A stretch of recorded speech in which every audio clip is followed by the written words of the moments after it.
UFC. His mind is totally different from ours. He knows exactly what he's doing when he does it.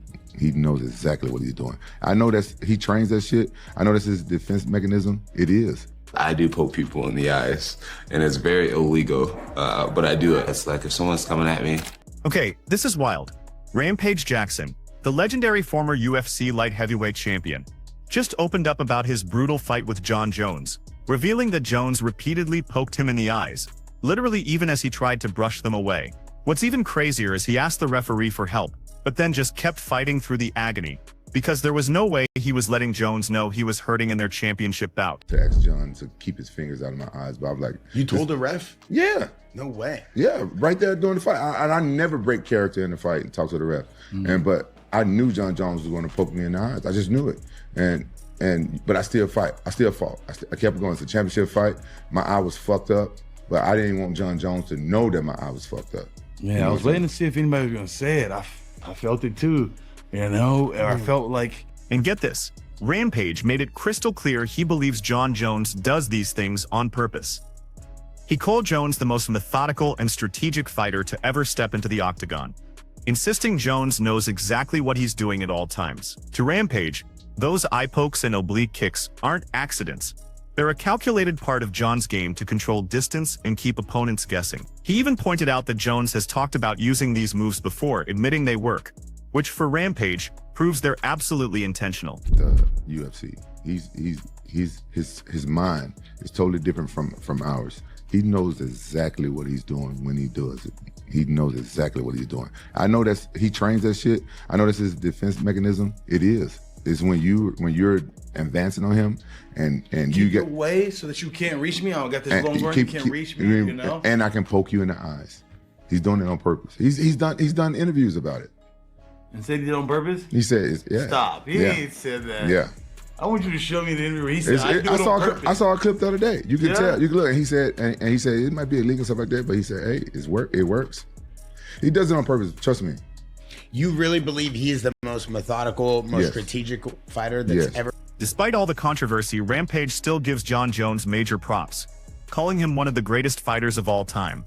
He said Jones is incredibly smart, always adapting to every opponent with these unique, genius game plans. But at the same time, he slammed Jones for using those dirty tactics, arguing that a fighter with that much talent shouldn't ever need them to win. So, what do you think? Is Jon Jones truly the greatest fighter ever in the UFC? I think Jon Jones is like one of the best fighters of our lifetime. Wow, I agree with you. But that's why I go at him so hard for being dirty, because he don't need it. He the one who started people doing the spinning elbows. Nobody was doing that shit for him, right? But when Jon Jones was doing it, he was landing on the back of your head. Illegal. Not on your feet, it's not. Yeah. You can elbow somebody in the back of the head on your feet. Yeah. Now here's a massive plot twist you probably didn't know.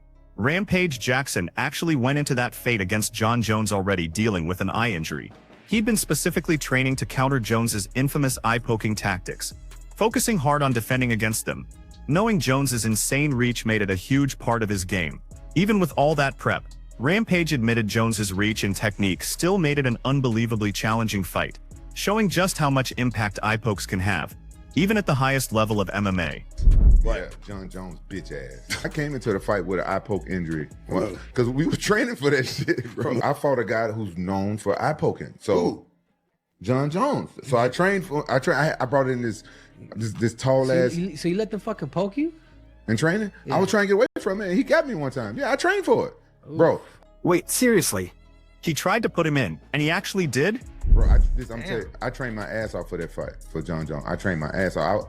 That's how confident I was that I was going to win. Yeah. I trained my ass off. I did everything, but you know where I messed up?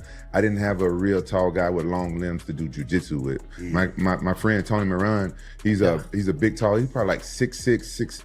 He's just as tall, a little bit taller than Jon Jones. Excellent boxer, excellent kickboxer from the UK, and hardcore sparring. And I was prepared standing up for Jones, but on the ground I didn't have nobody that can have the. It matters. The guy's arms are long as hell. So, but here's the kicker. Jon Jones himself admitted in an old clip that he tends to poke opponents in the eye during fights, though he claims it's not intentional. He even explained that before facing Daniel Cormier, He told him straight up, "I'll probably poke you in the eye at some point." Jones's reasoning is that when opponents charge him trying to land a punch, his natural defensive reaction is to stick his hand out and push their face away to create distance. He conceded it's illegal, but openly stated it works as part of his defense to keep fighters from getting too close. I do poke people in the eyes, and it's very illegal, but I do it. It's like if someone's coming at me, I'll just put my hand on their forehead, and a lot of times they end up missing the punch that was intended for my face, and sometimes it lands in people's eyes. And people hate that. They're like, "Johnny, you're a very talented fighter.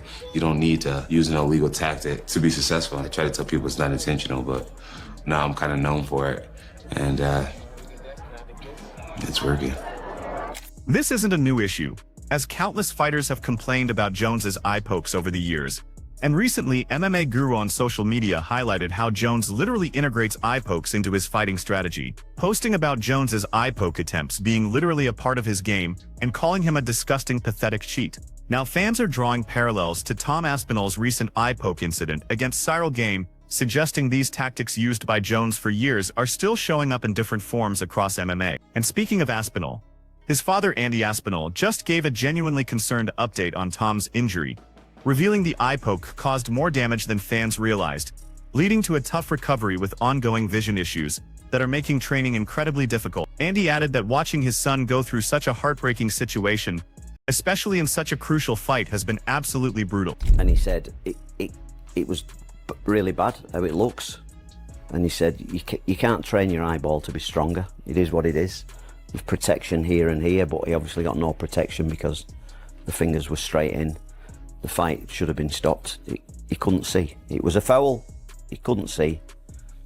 Then you can't fight. You know, if he'd have got knocked out with a head kick next, then it would have been worse. I don't know. And then he said, sometimes when your eyes here like that, it can become displaced and stay there. And they did a few tests on that, and they said it doesn't seem like that. And his vision on the eye that's the best eye, his eye wasn't following properly, so the muscles weren't working strong enough to go this way. This one just wasn't working.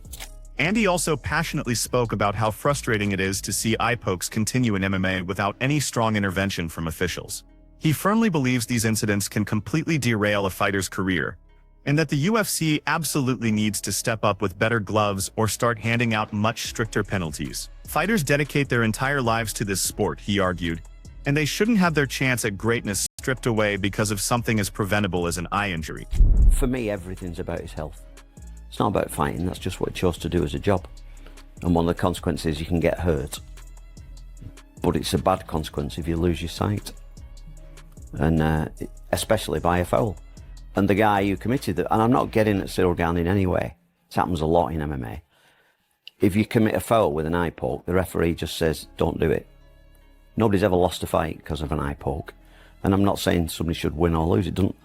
But the safety of the thing is paramount.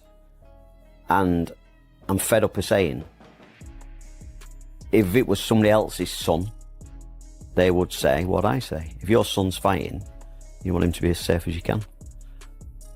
And he got poked in the eye and it's bad, and he could have lost his sight. Still not got his sight in one eye, so we don't know, we're still waiting on. But here's a tough question most fans aren't even thinking about. Brought up by the legendary Teddy Atlas.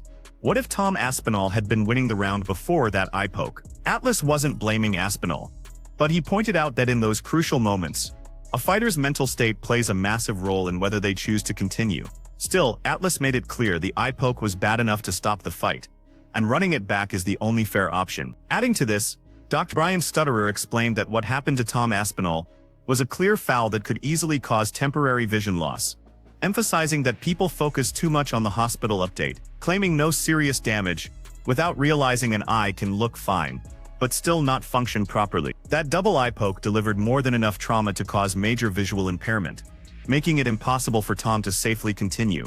And Dr. Stutterer stressed that if a fighter says they can't see, the fight must stop, no debate. Further escalating the conversation, Jim, one of the most experienced and respected veterans in UFC history, recently spoke out about the severity of these strikes, saying that calling them pokes is too innocent and they're more like eye gouges, warning that if the problem isn't addressed, we could tragically see a fighter seriously injure or even lose an eye inside the octagon. And finally, longtime UFC commentator Joe Rogan has repeatedly highlighted how common and dangerous eye pokes are, believing the real issue isn't the fighters, but the glove design itself, where exposed fingertips make accidental pokes almost inevitable. His simple fix: keep the padded knuckles, but add a slight thin layer of leather that slightly covers and connects the fingers behind the hand, essentially covering those exposed fingertips.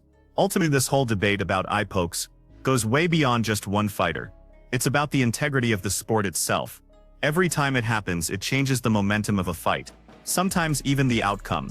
And these aren't small mistakes that simply go away. They can leave lasting damage long after the cage door closes. Whether it's done intentionally or not, it's crystal clear that something has to change, because fighters want fair competition, fans want clean fights, and absolutely no one wants to see a career end because of an eye injury. The truth is, until stronger rules or better protection come into play, eye pokes will keep haunting MMA one fight at a time. So what do you think? Should the UFC finally redesign the gloves, or start handing out much harsher penalties for eye pokes? Drop your thoughts in the comments below, and don't forget to like and subscribe for more fight breakdowns and behind-the-scenes stories from the world of